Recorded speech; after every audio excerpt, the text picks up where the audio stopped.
बिस्मिल्लाहिर्रहमानिर्रहीम। मोहम्मद गुलजार Shahid, soil microbiologist. अस्सलामुअलैकुम। काश्तकार भाइयों से अर्ज़ ये है कि पूरी दुनिया में मेरे काश्तकार भाई जो हैं मुख्तलिफ़ किस्म के फ़ाइटो हार्मोन्स इस्तेमाल कर रहे हैं, अमाइनो एसिड्स इस्तेमाल कर रहे हैं, ह्यूमेट्स इस्तेमाल कर रहे हैं। इन सारी चीज़ों की अपनी अपनी अफादियत है, लेकिन काश्तकार को सबसे पहले जो चीज़ें समझने के लिए ज़रूरी हैं वो ये हैं कि वो ये जानें कि फ़ाइटो हार्मोन्स क्या हैं। फ़ाइटो हार्मोन्स बेसिकली प्लांट की जो ग्रोथ है उसको रेगुलेट करने वाले प्लांट ग्रोथ रेगुलेटर्स हैं। ये फ़ाइटो हार्मोन्स जो हैं ऑक्सन्स है इनका एक ग्रुप, जिसमें आपके इंडोलेस्टिक एसिड, इंडोल ब्यूटेरिक एसिड, इसी तरह नेप्थलीन एस्टिक एसिड है। दूसरे जिब्रेलेंस हैं जिसमें आपके जिब्रेक्स जिब्रेलिक एसिड वगैरह आप इस्तेमाल कर रहे हैं। इसी तरह साइटोकाइनिन है, इसी तरह बिसिसिक एसिड है, एथिलीन है। ये मेन 5 फ़ाइटो हार्मोन्स के ग्रुप हैं। और आपको ये पता होना चाहिए कि आपने आपकी क्रॉप किस स्टेज पे है, आपने किस मकसद के लिए इस्तेमाल करना है। आप कलमे लगा रहे हैं, आप आगाज़ में कोई ऐसे पौधे लगा रहे हैं जिन पौधों में रूट इनिशिएशन जो है मुश्किल है, वहाँ पे आप जिब्रेलिन्स इस्तेमाल करेंगे। जहाँ पे आपको एक्स्ट्रा प्लांट ग्रोथ चाहिए, जहाँ पे आपने फ्रूट इनिशिएशन करवानी हो, जहाँ पे आपने फल की एक्स्ट्रा ऑर्डिनरी प्रोडक्शन लेनी हो और रूट शूट डेवलपमेंट चाहिए हो, वहाँ पे आप ऑक्सन्स इस्तेमाल करेंगे।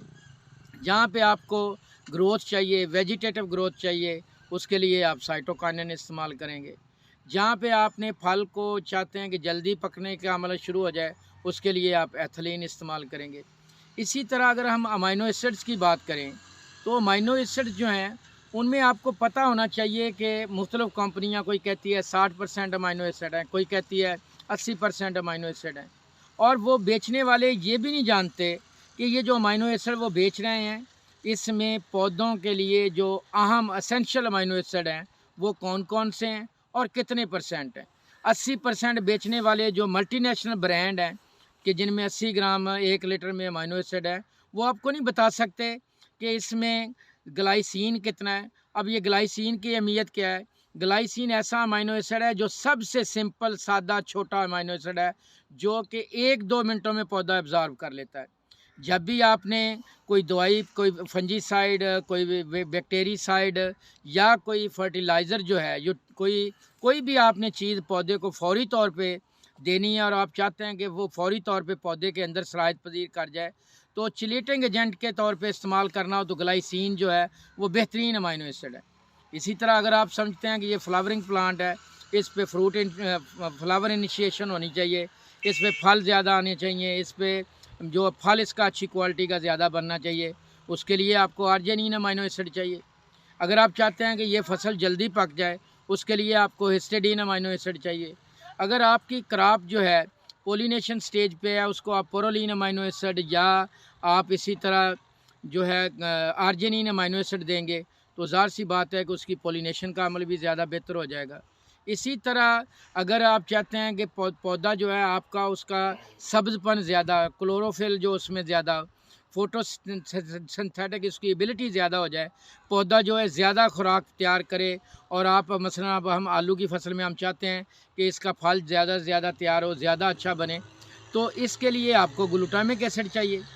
अगर आप समझते हैं कि मेरी फसल स्ट्रेस में चली गई है मौसम की वजह से, कीड़े की वजह से, बीमारी की वजह से, उसके लिए प्रोलीन हाइड्रोक्सीप्रोलीन अमाइनो एसिड चाहिए।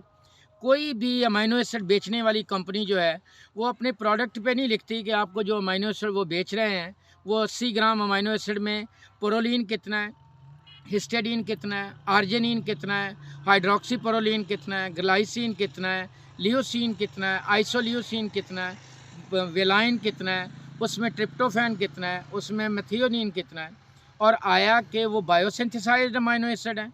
पौधे सिर्फ बायोसिंथेसाइज्ड अमाइनो एसिड जो हैं उनको इस्तेमाल करते हैं। मसलन पौधों ने अगर ऑक्सीजन बनाना होंगे तो उसके लिए उनको ट्रिप्टोफैन अमाइनो एसिड दरकार होगा। अगर उन्होंने जिब्रेलिन्स बनाना होंगे तो उसके लिए उनको मेथियोनिन अमाइनो एसिड दरकार होगा। अगर पौधे आपके स्ट्रेस में हैं तो और आपने अपनी क्रॉप को मरने के करीब क्रॉप को दोबारा बहाल करना है, उसके लिए प्रोलीन हाइड्रोक्सीप्रोलीन अमाइनो एसिड जो है वो अमाइनो एसिड बड़े अहम हैं। ये सारे अमाइनो एसिड जो हैं कुदरती तौर पे हमारे जो घरों में जानवरों का दूध है उसमें 28 से 30 ग्राम अमाइनो एसिड फ़ी किलोग्राम दूध मौजूद है। अगर हम बात करें चरने वाली बकरियों की, भेड़ों की, तो उनके दूध में प्रोलीन, हाइड्रोक्सी प्रोलीन और दूसरे अहम अमाइनो एसिड जो हैं वो इतने वाफर मिकदार में होते हैं कि आप सोच भी नहीं सकते। बकरी के दूध को 1400 साल से कबल हमारे नबी पाक सल्लल्लाहु अलैहि वसल्लम ने शिफा करार दिया था।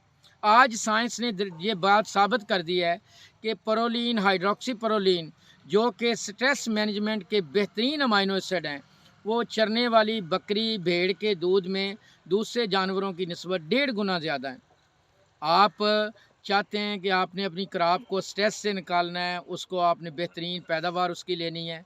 खुदा ना करे आपसे गलती से कोई जड़ी बूटी मार स्प्रे अपनी फसल पे हो गई है और आप चाहते हैं कि वो फसल ज़ाया ना हो। दुनिया का कोई टॉनिक, कोई चीज़ जड़ी बूटी से मुतासरा फसल को बहाल नहीं कर सकती सवाए ये दूध वाला।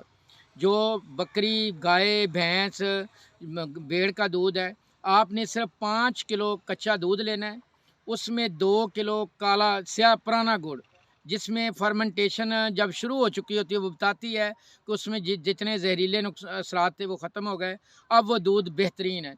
अब वो गुड़ बेहतरीन है। वो 2 किलो गुड़ 5 किलो दूध में आपने बारीक करके हल कर लेना है। प्लास्टिक के खुले मुंह वाले बर्तन में सायादार, हवादार जगह पे उसको रख देना है और रख के उसमें भले आप 10-15 पौधे, आज के मौसम में सरसों मौजूद है, सरसों के ले लें, भले आप बरसीम के 10-15 पौधे जड़ समेत अखाड़ने और मिट्टी झाड़ के वो जड़ें उसमें फेर देनी है। अगर मकई का मौसम हो तो मकई के मौसम में आपने मकई के 5-7 पौधे जड़ों समेत उखाड़ने हैं, मिट्टी झाड़ के वो जड़ें उसमें आपने हिला देनी है। गर्मियों का मौसम हो तो सुबह 6 बजे ये अमल मुकम्मल करें, शाम को 5-6 बजे 100 से 150 लीटर पानी में मिला के किसी भी फसल पे आप एक बार स्प्रे करें। गर्मियों के मौसम में सिर्फ तीसरे दिन आप अपनी फसल में इनकलाबी बेहतरी महसूस करेंगे। और अगर आप मार्केट में मौजूद 1800-2000 रुपये में बिकने वाले बोतल टॉनिक की अमाइनो एसिड के 5 बोतलें और ये नुस्खा एक तरफ इस्तेमाल करेंगे तो इंशाल्लाह इसके असरात उससे कहीं बेहतर होंगे। आजकल जो कि जनवरी चल रहा है, ठंडा मौसम है, तो आप गर्म हवादार कमरे में इसको आप बना के आज शाम को रख दें। तीसरे दिन उसको आप 150 लीटर पानी में मिला के जब दोपहर का मौसम हो, धूप निकली हुई हो, तो उसको आप इस्तेमाल कर लें। जितने भी पौधे हैं, इन पौधों की जड़ों में बैक्टीरिया, एक्टिनोमाइसीड्स, फंजाई वगैरह मौजूद होते हैं जो कि कुदरती तौर पे फाइटो हार्मोन्स जो हैं बनाते हैं। वो फाइटो हार्मोन्स की बायोसिंथेसिस करते हैं और पौधों के लिए बड़े मुफीद हैं। जब भी ये अमाइनो एसिड बनाने वाले बैक्टीरिया जो ज़मीन में फाइटो हार्मोन्स बनाते हैं तो उससे उसके कई एक असरात होते हैं। वो बाकायदा तौर पे वहाँ पे एसिडिटी जनरेट करते हैं, जिसकी वजह से जो नुकसानदेह फंजाई है वो ख़त्म हो जाती है। जो आप देख लें, जहाँ भी बायोसिंथेसिस होगी, जहाँ भी एरेशन होगी, वहाँ पे बीमारी पैदा करने वाले जरासीम कम होंगे।